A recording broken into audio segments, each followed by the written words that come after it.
kita akan membahas tema teknologi fitofarmasetik gitu ya.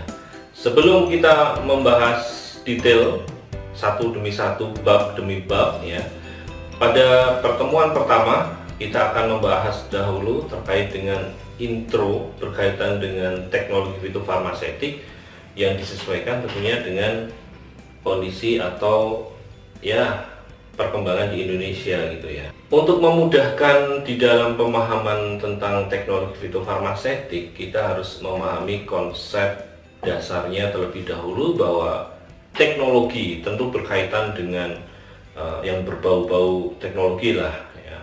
Kita bisa mengembangkan ke arah produk, metode, kemudian alat bahkan dan sebagainya. Kalau membicarakan fito ya, jelas itu tanaman. Jadi bahan dasar di dalam mengembangkan produknya dari bahan-bahan alam, baik tanaman sebenarnya juga bisa dari beberapa sumber hewani. Kemudian farmaset ya, kalau kita membicarakan farmaset berarti ada hubungannya dengan produk-produk farmasi, sediaan farmasi. Tetapi perlu diingat bahwa sediaan farmasi ini tidak hanya sebatas kita ngomongin kapsul, tablet, gel dan sebagainya, tetapi bisa juga arah dari pengembangan fitofarmaset itu bisa pada suatu produk kosmetik tentunya, cosmeceutical dan nutraceutical ya. Jadi mencakup juga terkait dengan food and drink dan kosmetik tentunya. Nah, kalau kita memahami secara keseluruhan itu, kita akan membaginya dalam empat ya. Ada empat poin penting yang harus kita pelajari satu demi satu sebelum kita membahas teknologi fitofarmasetis lebih jauh. Kalau kita memahami secara keseluruhan, ada 4 poin yang harus kita perhatikan ketika kita membahas tentang teknologi fitofarmasetik. Ini adalah modal awal kita untuk memahaminya. Oke, yang pertama, traditional use ya, penggunaan secara tradisional. Nah, kalau kita membicarakan penggunaan secara tradisional ini, kita bisa membreakdown gitu ya, membreakdown menjadi beberapa poin penting yang harus kita perhatikan. Oke, yang perlu kita perhatikan adalah bahwa traditional use ini pada umumnya digunakan dalam keadaan yang segar. Biasanya dari kebun, kemudian kita ambil masih keadaan posisi fresh. Ini ya, bawang putih seger, lagi naik daun gitu ya. Kemudian saya juga punya Ocimum basilicum ya, kemangi. Ini kemangi biasa digunakan dalam pindang. Kemudian saya punya ini khas dari lokal Sumatera Selatan. Saya punya daun segar, ini namanya daun tembesu. Tumbuhannya berupa pohon ya, sangat tinggi. Biasanya kalau di lokal Sumatera Selatan sering digunakan pohonnya ini, kayunya ini sebagai bahan-bahan mebel ya.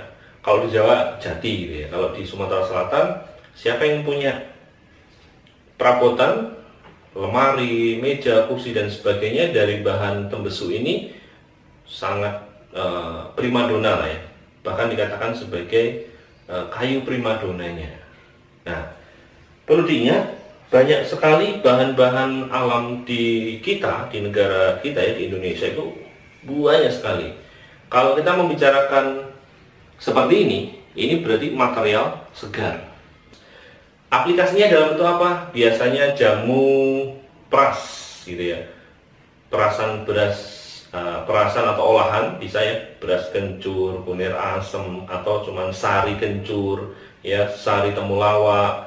Kemudian bisa aja sari daun salam dan sebagainya, digunakan secara fresh ya. Kemudian bisa direbus, dikukus, kemudian banyak cara penggunaan intinya, atau langsung dilalap ya, dimakan mentah-mentah sebagai lalapan ketika kita makan. Nah, ini penggunaan secara tradisional. Tentunya kelemahannya apa untuk membicarakan senyawa aktif target? ya, ketika kita sudah mengambil dari kebun, ketika tidak langsung digunakan, maka posisi kebanyakan senyawa aktifnya itu tidak stabil dan tentunya voluminous, ya, terlalu voluminous. Seperti sediaan beras kencur, dia memakan ruang gitu ya, ketika kita package dalam botol dan sebagainya. Ini menjadi problem tentunya. Bisa digunakan di dalam pengaplikasiannya, ya, entah itu dalam bentuk diminum, kemudian dioleskan atau diusap dan sebagainya, dalam bentuk segar. Ini sangat tidak praktis. Mengapa? Karena kalau kita mau pergi berpergian keluar kota, ya, keluar pulau, bahkan keluar negeri, kita mau minum gitu ya, mau meminum seduhan tembesu gitu ya, atau seduhan daun salam yang segar dan sebagainya, maka kita harus mencari yang segar dan kita membutuhkan alat-alat penyertanya, dan itu sangat tidak praktis. Nah, perlu diingat bahwa segala sesuatu yang masih segar itu sebenarnya appropriate juga.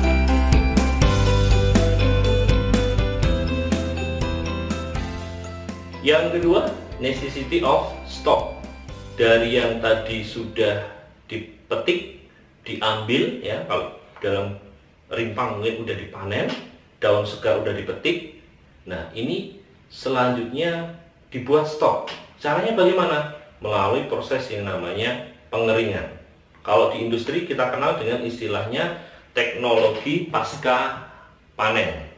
Nah, bentuknya apa? Akhirnya simplisia kita kenal. Simplisia saya contohkan ya, saya punya apa ini? Kayu manis guys. Ya. Harum. Biasanya sebagai bumbu buat gulai ya, bahkan untuk minuman juga enak, roti dan sebagainya. Ini adalah kayu manis. Kemudian bisa juga daun ya, daun. Ini contoh daun salam. Saya ambil di dapur banyak sekali. Biasanya ibu-ibu menyimpan daun salam yang sudah dalam bentuk kering.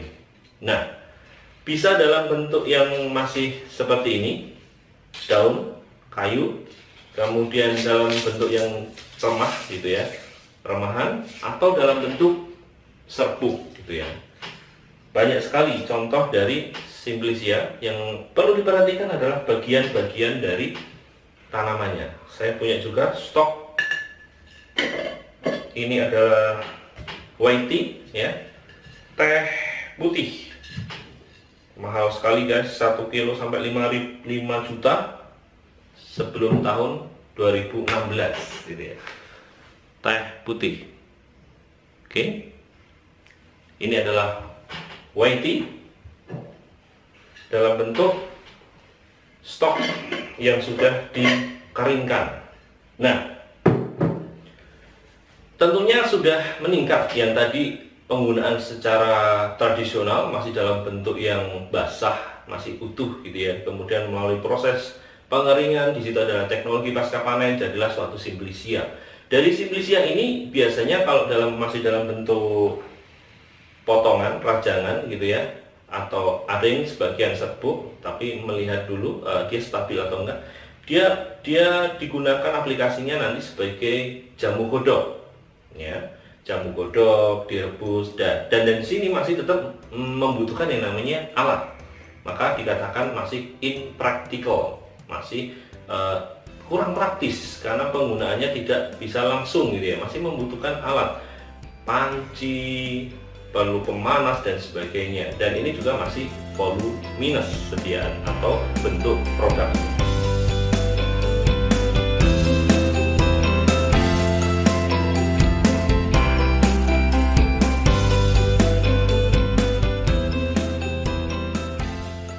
Yang ketiga ya, ini berkaitan dengan pertama tadi, kedua, dan yang ketiga masih berkaitan, tentunya kita namakan sebagai practical use. Jadi penggunaannya sudah lebih praktis.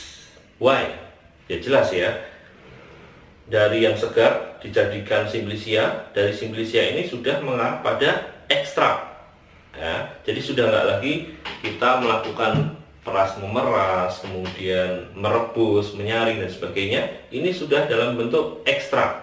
ya, saya membicarakan ekstrak dalam arti yang luas, entah itu mau infusa, mau dekokta, mau maserasi, perkolasi, destilasi dan sebagainya. Yang jelas sudah dalam bentuk ekstrak. Bisa kita ngomong ekstrak yang masih kasar, ekstrak yang sudah dimurnikan lebih gitu ya, atau istilahnya purified extract gitu ya. Oke.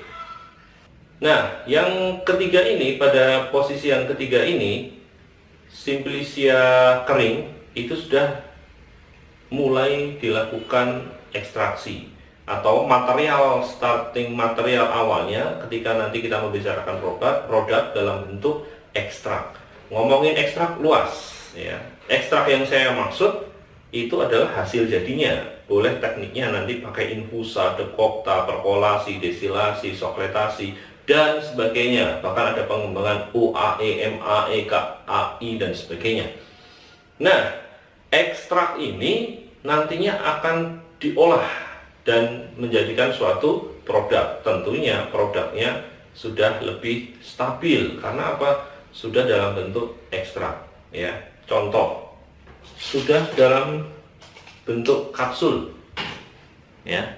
Ini apa ini? Ekstrak. Dia menggunakan ekstrak daun jambu biji. Dia masih dalam status logo jamu. Kemudian banyak ya, ada hair vitamin.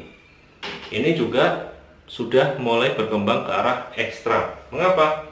Ya, saya melihat di sini ada aloe vera ekstrak, provitamin A kombinasi dengan ekstrak-ekstrak yang lain dan sebagainya. Kan nggak lagi memakai aloe segar atau aloe vera yang kering ya. Jadi sudah dalam bentuk suatu produk di dalamnya ekstrak aloe. Nah, ini luar biasa karena apa? Dikatakan sudah praktis. Kita mau pergi keluar kota, keluar pulau, keluar negeri bahkan ya, kita udah tinggal membawa ini kemana-mana. Kita tinggal membawa ini kemana-mana, masukkan ke tas ya, saku, bahkan ini ya, masuk kantong jaket, sudah selesai. Kita mau pakai di manapun, kapanpun bisa. Maka dikatakan sebagai praktis ya, lebih praktis. Nah, kemudian meskipun sudah praktis, apa masalah yang masih ada ketika kita membicarakan materialnya dalam bentuk ekstrak? Tentu ekstrak ini memiliki sifat yang masih higroskopis ya. Jadi dia itu mudah sekali menyerap air sehingga kena lembab dikit saja dalam posisi penyimpanan yang nggak pas, dia bisa menjadi rusak ekstraknya karena sifat higroskopis dari ekstrak. Makanya berkembang lagi ekstrak yang dikeringkan menggunakan bantuan bahan-bahan pengering, menggunakan alat-alat spray dry dan sebagainya.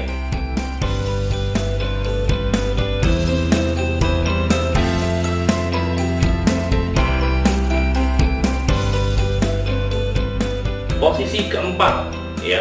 Pada posisi yang keempat ini tentunya sudah lebih di atasnya lagi ketimbang tadi kita membicarakan ekstrak atau practical use. Pada posisi keempat kita namakan sebagai increasing effectiveness. Dalam hal ini kalau kita membicarakan starting materialnya, dia sudah nggak dalam bentuk ekstrak atau semi purified ekstrak, tetapi dia sudah isolat tunggal ya, sudah dalam bentuk tunggal. Misal saya punya senyawa tablet di seledri, itu apigenin, suatu flavonoid ya.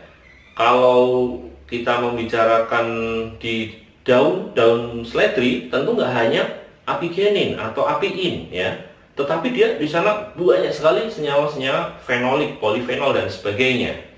Oke. Nah, ketika kita membicarakan pada step yang keempat ini, yang keempat, maka kita membicarakan suatu senyawa tunggal. Nah, suatu senyawa tunggal ini bisa hasil isolasi tentunya. Kalau kita membicarakan bahan alam, tentu dia melalui proses tahapan yang namanya proses isolasi. Isolasi ini mulai dari ekstraksi, fraksinasi, kemudian sampai subfraksi, sampai akhirnya dihasilkan suatu isolat tunggal. Nah, ini jika sudah sampai tahapan ini bisa dikatakan sebagai new drug gitu ya, dalam hal bahan alam ya, dari senyawa bahan alam, dan bisa disetarakan dengan pengobatan konvensional tentunya. Dan para tenaga medis seperti dokter tentu akan lebih mudah di dalam meresepkan. Ini lebih mudah diterima lagi gitu ya, udah melampaui beberapa tahapan yang dia itu menuju ke arah yang lebih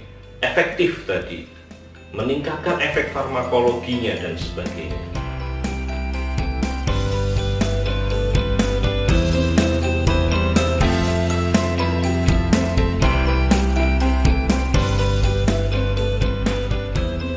Oke, dari 4 poin yang saya sampaikan tadi, tentunya kita bertanya-tanya gitu ya, untuk apa kita mempelajari tahapan ini?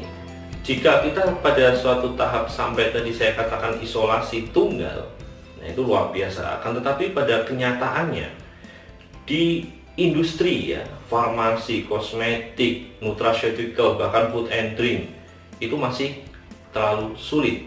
Bahkan ketika sudah dapat satu senyawa tunggal, industri pasti ingin lebih cepat dan gampang.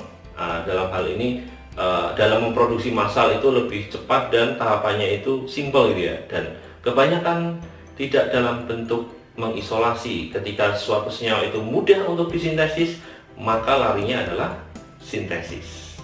Nah, oleh karena itu kita akan mencoba untuk mengembangkan. Dalam hal ini kita membicarakan, berdiskusi tentang konsep tentunya yang hanya berkaitan pada sampai level ekstrak gitu ya, atau nanti semi purified ekstrak. Nah, saya contohkan seperti ini. Kalau kita melihat produk seperti ini adalah produk vitamin rambut dalam bentuk spray gitu ya. Bahan-bahan naturalnya sangat mudah ditemukan ya. Aloe vera, lidah buaya, kemudian kalau zaman dulu ada cem-ceman gitu ya, ada satu produk nenek saya suka banget bikin cem-ceman buat mengkilaukan dan menghitamkan rambut, itu dari bunga kenanga, dari mawar, dari bahkan sampai sari atau air dari tepung pisang gitu ya, atau bonggol pisang yang dikerok ya, dibiarkan semalam, nanti keluar air, nah itu diambil untuk meramu salah satunya untuk produk cem-ceman tadi. Nah, ini tentu kalau sudah sampai menjadi produk seperti ini lebih praktis tadi ya, dan banyak sekali yang bisa kita explore ya, termasuk kita membicarakan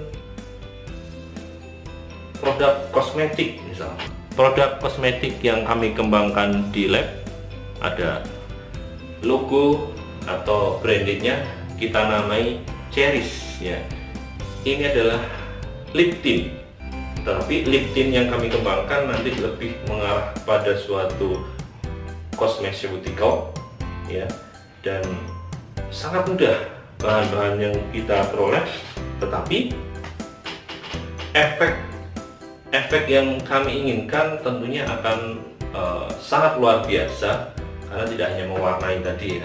Nah, kemudian produk-produk semacam essence atau serum itu juga kita bisa memodifikasi, mereformulasi, tidak hanya dari chemical ya, misal alpha arbutin, kemudian kemarin ada beberapa senyawa aktif yang sering digunakan sebagai brightening, anti-aging ya.